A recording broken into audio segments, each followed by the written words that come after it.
नमस्कार, मैं हूं प्रियंका और आप देख रहे हैं राष्ट्रीय जगत विजन न्यूज।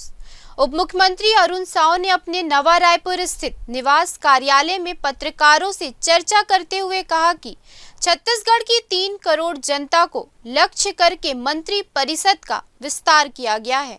सुनिए उन्होंने क्या कहा। छत्तीसगढ़ के सर्वांगीण विकास के लिए, विकसित छत्तीसगढ़ के निर्माण के लिए और छत्तीसगढ़ की 3 करोड़ जनता को लक्ष्य करके ये मंत्री परिषद बनी है। विभागों का बंटवारा हुआ है कि हम छत्तीसगढ़ के आम लोगों के जीवन में परिवर्तन और खुशहाली ला सके।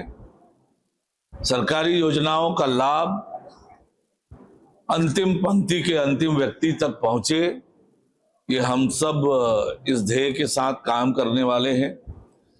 युवा और ऊर्जावान कार्यकर्ताओं को अवसर मिला है। निश्चित रूप से उनकी ऊर्जा का लाभ छत्तीसगढ़ की जनता को मिलेगा और सरकार के काम हितग्राहियों तक पहुंचेगा। फिलहाल इस खबर में इतना ही। देश प्रदेश के खबरों से अपडेटेड रहने के लिए हमारे चैनल को सब्सक्राइब करें और नए खबरों के नोटिफिकेशन के लिए बेल आइकॉन जरूर दबाएं। नमस्कार।